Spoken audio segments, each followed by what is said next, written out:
Hai, gue Pita.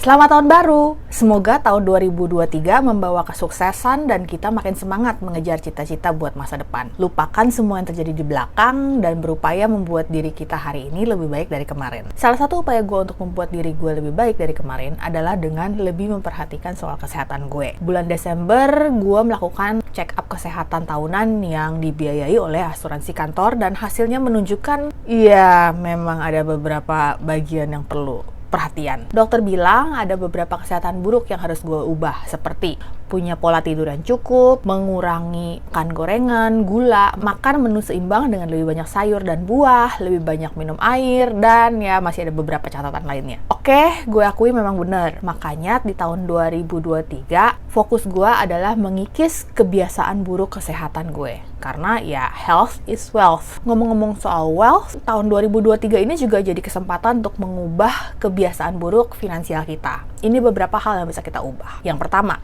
menunda-nunda belajar soal finansial. Siapapun kita, karyawan, entrepreneur, pengacara, dokter, mahasiswa, ibu rumah tangga, atau orang yang kerja di bidang finance sekalipun, kita perlu belajar soal personal finance. Bukan masalah apakah seseorang itu punya penghasilan besar atau kecil. Seorang rekan kerja gue mengalami kerugian saat berinvestasi di bidang properti karena pengembangnya tidak memenuhi tanggung jawab. Gue kenal juga seorang pengusaha yang kehilangan uang karena dia berinvestasi dalam skema trading forex. Ibu teman gue kehilangan dana asuransi jiwa peninggalan suaminya karena ia ditawari asuransi unit link dengan iming-iming investasi yang ternyata bermasalah dan sampai sekarang kasusnya masih berperkara di pengadilan. Awal tahun ini gue pernah diskusi dengan seseorang yang lebih senior dari gue.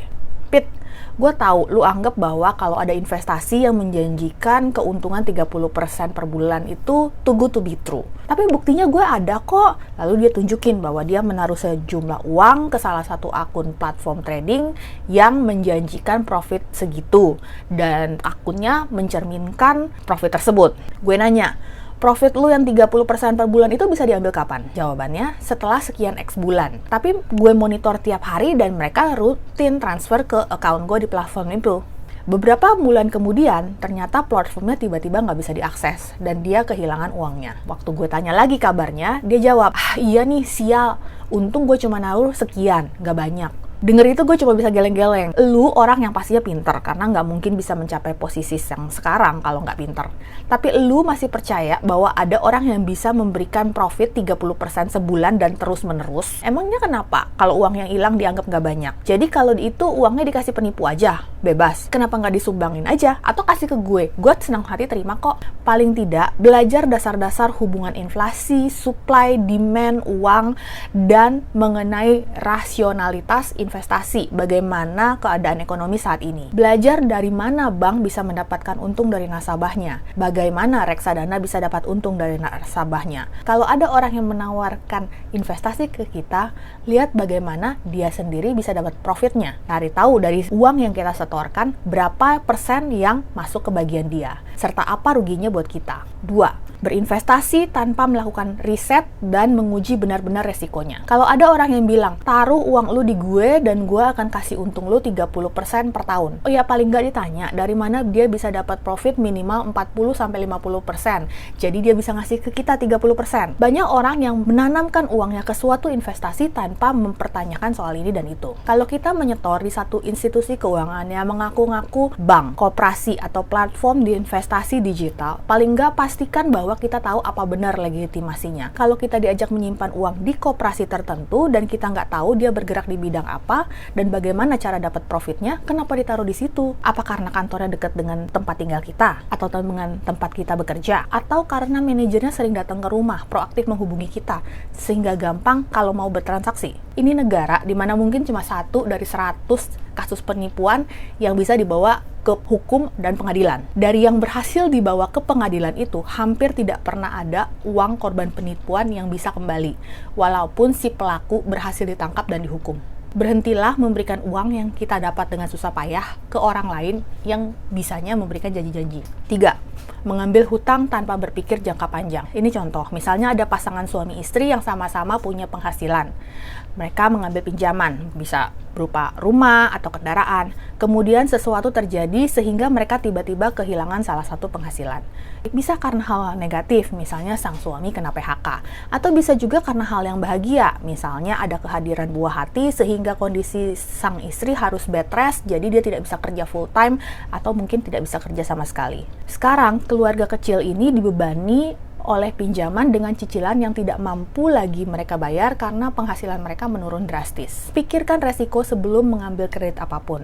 Hitung berapa banyak yang mampu kita pinjam dan jangan membuat rencana keuangan dengan asumsi bahwa penghasilan kita akan selalu ada full. Pikirkan apa yang akan terjadi kalau setengah dari penghasilan keluarga menghilang atau menurun drastis. Belajar hidup dengan setengah dari penghasilan keluarga dan tabung, investasikan sisanya sebagai cadangan kalau dalam perjalanan hidup kita menghadapi polisi tidur seperti contoh yang tadi gue ceritain. Atau berusaha untuk memiliki mata pencaharian alternatif. 4. Mengira pasar ekuitas atau trading bisa memberikan profit yang stabil. Pasar ekuitas itu kasih penghasilannya secara insidental. Misalnya, kita beli satu saham, di hold 3-4 tahun, nggak menghasilkan apa-apa, kemudian kuping kita jadi merah, dengar orang celak-celak. Ya, beli saham nyangkut, udahlah cut loss aja. Tapi di tahun kelima, bisa saja tiba-tiba saham itu melonjak sehingga profitnya sangat besar dan problem selama 4 tahun berturut-turut itu terlupakan.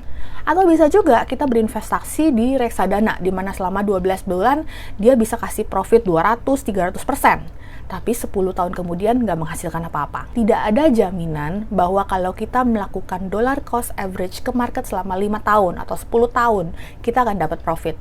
Secara historis, memang investasi di pasar ekuitas jangka panjang menguntungkan. Tapi kita coba lihat kinerja pasar selama 15 tahun terakhir. Misalnya di indeks LQ45. Kalau ada seseorang yang menaruh uangnya di indeks LQ45, 4 Januari 2008 ketika indeks di 602, maka pada tanggal 30 Desember 2022 dia akan profit karena indeksnya adalah 937.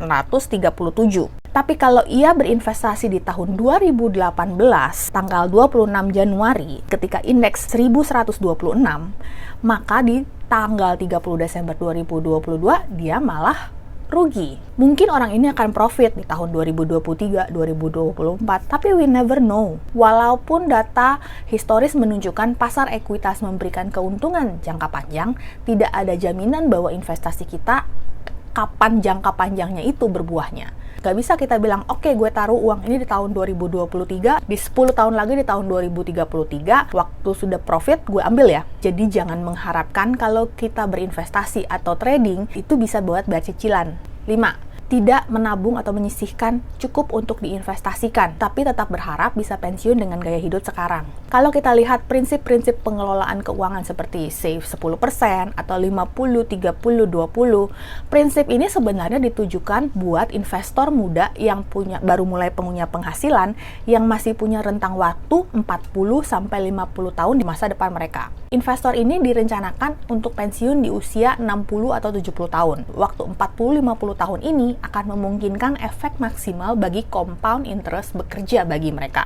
Tapi kalau kita tidak punya 40 atau 50 tahun atau tidak mau menunggu selama itu, maka cara untuk mengejar kebebasan finansial di usia yang lebih muda adalah dengan meningkatkan savings rate sehingga bisa mengumpulkan pokok investasi sebesar mungkin dalam waktu yang singkat. Orang yang umur 25 dan harapannya bisa financial freedom di umur 40 tahun cuma punya waktu 15 tahun. Orang yang umurnya 30 tahun dan berharap bisa financial freedom di usia 40 tahun, waktunya bahkan lebih sedikit lagi, cuma 10 tahun. Dengan rentang waktu yang kurang dari setengah dari mereka yang punya waktu 40 dan 50 tahun, tentu saja jumlah yang harus disisihkan buat diinvestasikan harus jauh lebih banyak juga. Jadi, mulailah berpikir seberapa besar savings rate yang ingin kita capai dan seberapa jauh di masa depan kita ingin mencapai financial freedom. Itulah beberapa kebiasaan buruk yang mungkin bisa disingkirkan tahun 2023. Ini